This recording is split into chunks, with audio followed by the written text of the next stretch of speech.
उपस्थित सभी पत्रकार बंधुओं, सबसे पहले उपचुनाव में प्रचंड विजय के लिए मैं दतिया के जो हमारे मतदाता भाई और बहन हैं उनको प्रणाम करता हूं। उन्होंने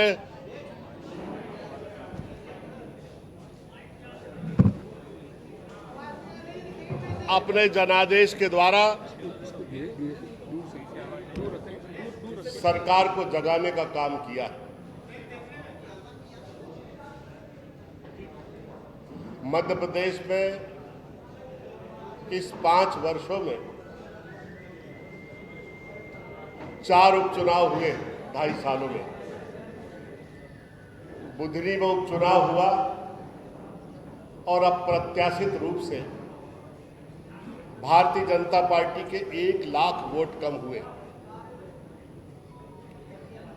अमरवाड़ा के चुनाव में सारे हथकंडे अपनाने के बाद बीजेपी 2000 वोटों से चुनाव जीती। विजयपुर उपचुनाव भारी दबाव में प्रशासन के पूरे प्रयत्न करने के बाद, सब तरह से सत्ता और शासन के दुरुपयोग करने के बाद विजयपुर उपचुनाव में भारतीय जनता पार्टी को पराजय का सामना करना पड़ा। और आज दतिया के चुनाव परिणामों ने ये बता दिया कि सरकार के निरंकुश प्रशासन को, जनविरोधी प्रशासन को, भ्रष्टाचार को, पक्षपात को, अन्याय को और प्रतिशोध की राजनीति को आज मध्य प्रदेश के लोग बर्दाश्त करने के लिए तैयार नहीं है।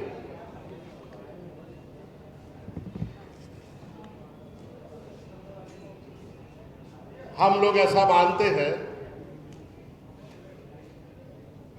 कि प्रकृति का स्वभाव है कि जो किए गए कर्म है उसका परिणाम प्रकृति लौटा देती है।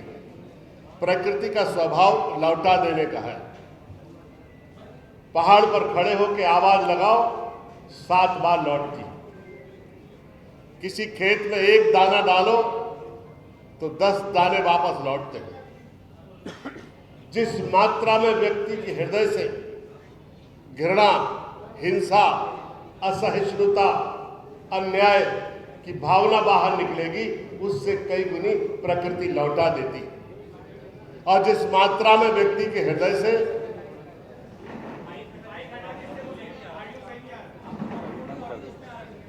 आप डायरेक्ट बोलोगे ना तो ऑडियो डायरेक्ट अच्छा आ जाता है। ठीक है। और जिस मात्रा में व्यक्ति के हृदय से करुणा, दया, प्रेम, न्याय, दया, धर्म होगा, कई गुनी प्रकृति लौटा देगी। मुझे लगता है दतिया का चुनाव मध्य प्रदेश में बीजेपी के नेता और बीजेपी की सरकार के कर्मों का परिणाम है। बहुत विनम्रता पूर्वक मैं ये कहना चाहता हूं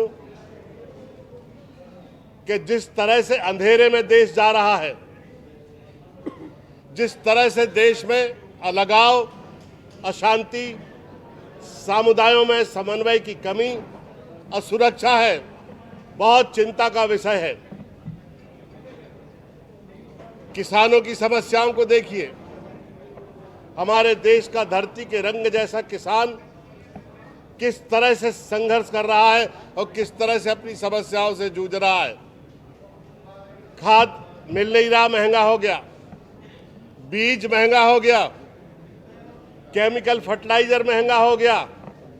कृषि उपकरण महंगे हो गए। प्रति हेक्टेयर उत्पादन लागत आसमान छू रही है और किसान को ये सरकार समर्थन मूल्य देने के लिए तैयार नहीं है। किसानों को उसके वाजिब दाम देने के लिए तैयार नहीं है। पूरे देश के छात्र उबल रहे हैं। जिस तरह से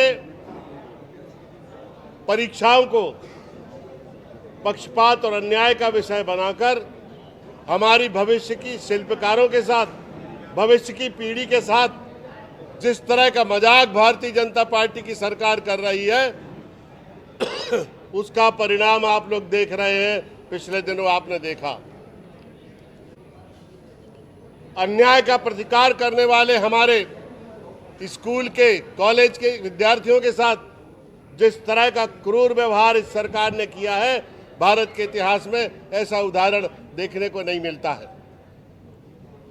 धार्मिक आस्थाओं का दोहन करके, धर्म का औजार बना के, भारत के लोगों की धार्मिक आस्थाओं का दोहन करके भगवान श्री राम के नारों को चिल्ला चिल्ला कर विभाजन की राजनीति करने वाले लोगों का मुखौटा तब पूरा का पूरा उतर गया, विवस्त्र हो गया, जब अयोध्या के मंदिर में इन विधर्मियों ने चोरी कर ली। लगभग 1200 करोड़ की चोरी अयोध्या के मंदिर में भारतीय जनता पार्टी और उनके नुमाइंदों के द्वारा की गई है। चांदी की शिलाएं गई थी, बहुत महंगे महंगे स्वर्ण आभूषण रचित शिलाएं पहुंची थी। उनका जब हिसाब मांगा गया तो मंदिर की व्यवस्था में लगे लोग ये कहते हैं वो तो हमने बुनियाद में गाड़ दी, जमीन के नीचे गाड़ दी, मंदिर की नींव में गाड़ दी। अब उनका कोई जांच कैसे करेगा? जो नींव में, मकान की नींव में या मंदिर की नींव में जो आभूषण डाल दिए, शिलाएं डाल दी, उनकी कौन जांच करेगा? क्या मंदिर को उठा के कहीं और ले जाना पड़ेगा? इस तरह के पाखंडी, इस तरह के विधर्मी और इस तरह के धर्म के नाम पर पूरे देश की जनता में आंख धूल कर इन लोगों ने 20-25 साल पूरे देश की राजनीति को भूख, गरीबी, अज्ञान और अशिक्षा जैसे गंभीर सवालों से दूर रखा। रोजमर्रा की समस्याओं पर चर्चा नहीं करते, समस्याओं को एड्रेस नहीं करते, समस्याओं को हल नहीं करते। पूरे देश की शिक्षा चकनाचूर कर दी, पूरे देश की स्वास्थ्य व्यवस्थाएं खा गए, पूरे देश के स्कूल और कॉलेजों को जर्जर और कमजोर बना दिया।